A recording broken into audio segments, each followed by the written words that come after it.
Hey everyone, what's up? Welcome to Womanly after a very short break. Actually, I had been down with a horrible infection last month and then I got extremely occupied preparing for some applications for scholarships here and there. So that's what I've been up to and I am now back with a bang.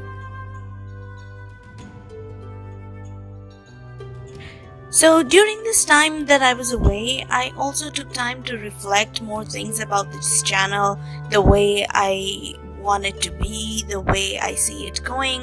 And I thought now that we have spent the first quarter, why don't I recall this purpose with my audience? Why don't I tell you why I started my YouTube channel? So this video is all about it. Okay, lovely people, so if you have not already seen, the tagline of my channel is Supercharge Your She Powers. So what are these she powers that I'm talking about? There are three kinds of she powers that are and should be every woman's superpowers. And with this channel, I want to imbibe those superpowers in you. I am not the perfect person. I don't have all the powers figured out, but I am in the process of figuring them out myself. And along the way, along this journey, I help others figure it out for themselves as well.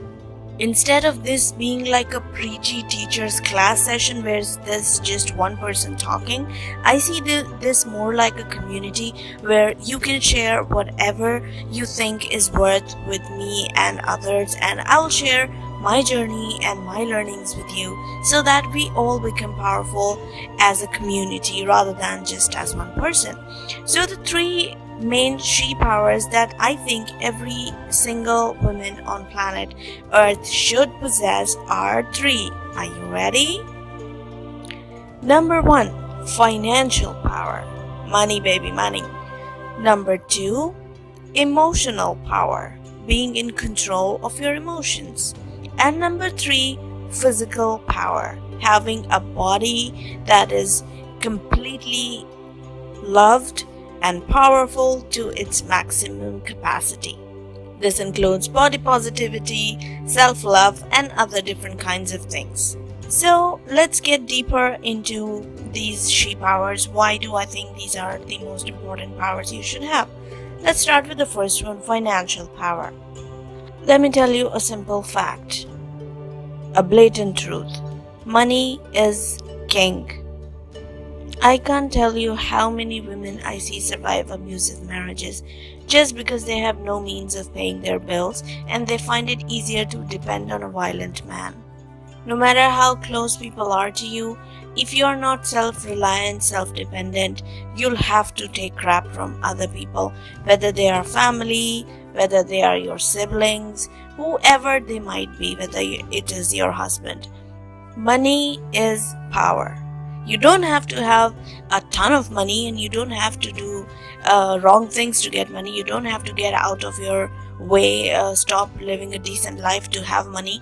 But even if you clean toilets for a living, you have hope, because having some way of earning your own money without depending on others is the most powerful thing on this planet. You would say there are women who get money from their husbands and they're happy, they just want to, it's a dream for women to have a wealthy household where they are just wives and they bear kids one after the other. And some feminists would say that you can't judge a woman for just wanting to bear kids and having to live inside their homes. But you see, I don't believe in that. If you're talking about true gender equality, then each and every human being, whether a man or a woman or anything in between, has to be responsible for their living. If they do get into a relationship where the partner is okay with them staying at home, then fine, by all means stay at home. I'm not judging because that's between you and your partner. But if we can't give this freedom to men that you can stay home all your life when your wife earns, then it can't be allowed to women as well. How would you feel if a man decides not to step out of the house? If he says, I will depend on my wife's money, you'll call him names and you'll insult him. Similarly, cooking is a household job that you expect men to learn because it's not restricted to women alone. When we tell men that whether you marry or not, you must know how to cook because it's a life skill, then how can we allow women to just staying home? Where's the equality in this? Progressing towards a more equal society means giving the responsibility to both men and women, not just men. Sadly, India's workforce has only 20% of women, give or take. Many are not allowed to work, many don't want to work, while many are forced to work. Please choose to work happily and with pride no matter what your work is. Having your own place in this world and paying your way, not depending upon anyone, is the highest form of self-esteem building activity anyone can do. Because no matter what, your empty stomach doesn't understand worldly matters. Don't let that empty stomach become a cause to suffer an ugly marriage.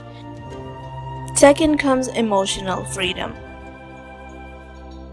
This involves building high self-esteem and high self-confidence so you don't have to lower your standards and settle for non-worthy, idiotic, moronic people, whether it's friends, whether it's boyfriends or husband, whoever. You don't have to settle for people who don't respect you, who don't love you for who you are. Being emotionally powerful is a very strong power because then when you reach that stage that you stop giving a crap about what people are thinking about you or what people are expecting from you, you would be your happiest self ever. The third one is physical power, which is about your physical body. How many magazines, advertisements, movies shame your body? You are too fat, you are too dark, you are too ugly, you could do this, you could do that.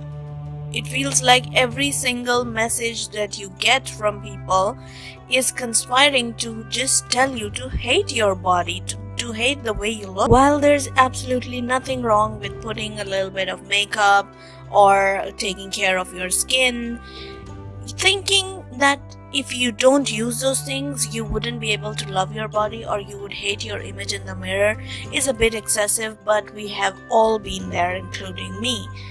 So in this channel, I would be talking about the ways you can discover self-love, you can discover how to appreciate your body, how to appreciate your self-esteem so high so that you don't have to listen to all those people who shame you for the way you look. And I will get into a lot more details as we progress. And for now, all I'll say is keep watching. There's a lot of exciting stuff coming. And I love you all. Bye bye.